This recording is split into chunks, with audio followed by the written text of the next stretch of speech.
I am most concerned with the groundwater infiltration. I understand they changed the zinc and copper levels that they require, and so we need to do a certain amount of refurbishing or replacing on the system. That 1.5 million or 900,000, I'm not clear on how far we got the numbers down, since not being willing to bond for the full 3.3. It's more than $3.3 million. Does not address the groundwater infiltration. We've had our borough manager bring up for multiple meetings the 3,000, I believe he said 3,000 gallons of sewage, raw sewage that was on the ground next to the brook because of one rainstorm. And the rainstorms get more extreme more often, it seems. And so it's not going to go away. And that's a significantly more serious issue that needs to be addressed as soon as possible. Does the other issue with the copper and zinc need to be addressed as soon as possible? Absolutely. But we need to know how much it's going to cost, or at least an estimate, and start thinking about how we're going to work that into the payments on paying for the groundwater infiltration issues. I look forward to hearing how we can move forward with that at the next meeting. If you could please bring us some information relative to that, because I would like to see that addressed when we go bonding for that treatment plant. It is just unbelievable to me that we're going to go get a loan for that much money to fix that plant and not be addressing that, which is clearly the most pressing issue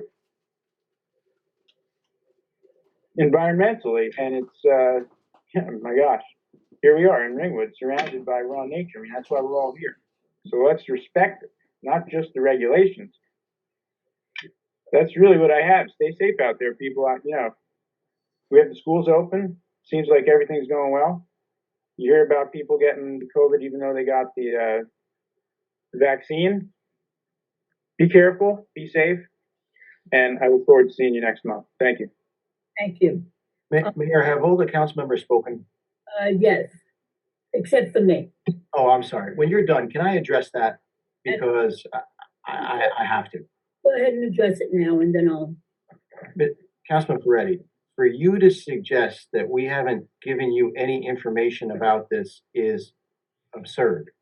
We have talked about this while you were on the Finance Committee. We have given you estimates. We have given you detailed breakdowns. It's been in the budget request from the engineer for years. And so for you to think that we're not part of the bond is not part of taking care of the groundwater infiltration, I'm not sure where you've been, because it is taking care of the groundwater infiltration. That's why we have this money. As a matter of fact, I'm going to take you. I asked directly. Last meeting, I asked you directly if this addresses that. Excuse me. I told you that the 500 and some thousand is for the zinc and copper. The rest of the money is for the groundwater infiltration. It's in all the documents I sent you. It's in, I sent you probably 30 documents. You asked for all of this stuff. I listened to all of you. It's been part of the committee. And it's right in the engineer's reports. It's in everything that you received and everything we've talked about for 2 years.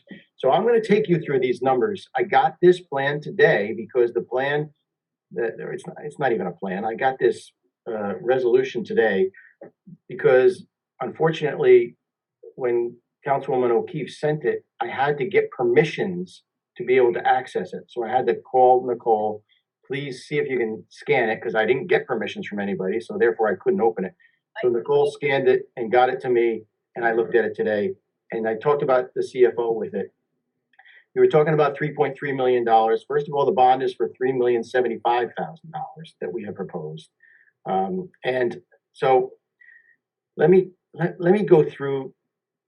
I know, Debbie, you have your own numbers that you did based upon the bonds, which talks about the numbers, but I'm going to go through the funding based upon the resolution that I got today.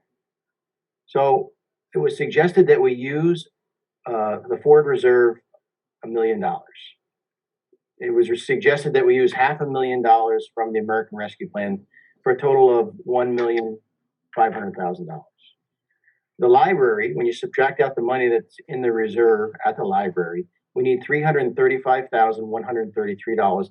And that's with no contingency, folks. That's actual raw costs. I pray to God we can bring it in for that. I doubt it. That leaves $1,164,867 and no cents. The police radios that everybody seems to all of a sudden want to take care of, $750,000. When we subtract that dollar amount, it's $414,867 and no cents. Again, that's from an estimate from August of 20. Do I think it's going to be $750,000 at this point? I doubt it. James Drive treatment plant, zinc and copper. We talked about it. It was approximately $800,000. I've been negotiating. I got it down again, no contingency, to $590,000.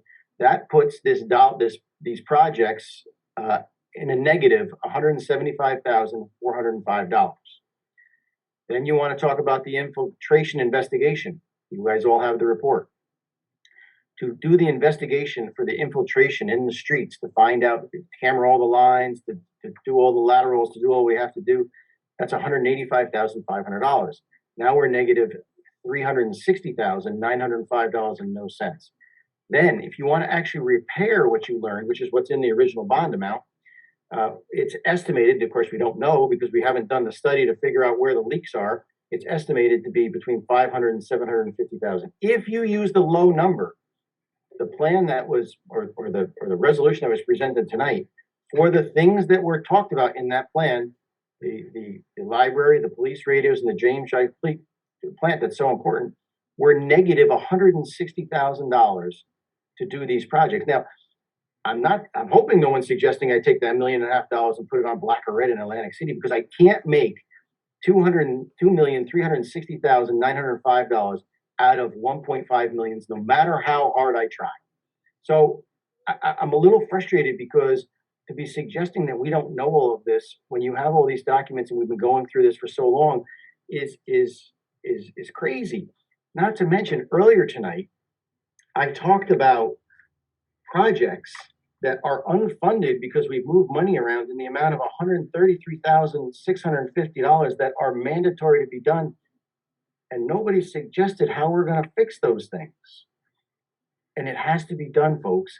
Listen, we're borrowing money at less than 2%. Again, I talked about earlier, the infiltration has to get fixed, separate and apart from the plant. We need to fix the plant as well, because we're under orders by the DEP and the EPA. We're under orders, notice of violations, like the whole 9 yards. You guys want to argue that James Drive has to pay for this because you believe I sent you all the documents based upon the minutes? You know what the responsibilities are back from the settlement in 1993. If you want to take people to court and adjudicate how you want to pay for it down the road, fine. In the meantime, we need to fund the projects. You can't say, you know what, I'm going to give you $1.5 million. See if you can figure out how to pay for that $2.3 million with the $1.5 million. It doesn't work. Not to mention, there's $100 and some thousand here that's just not getting addressed. We kind of all glanced over that. I feel bad for the people over in Painted Forest. They get down the street. They've been going that way for 20 years. They got to turn around and go the other way because there's this massive hole in the middle of the road in Jersey barriers. Please come to terms on a solution. We need to get this stuff funded.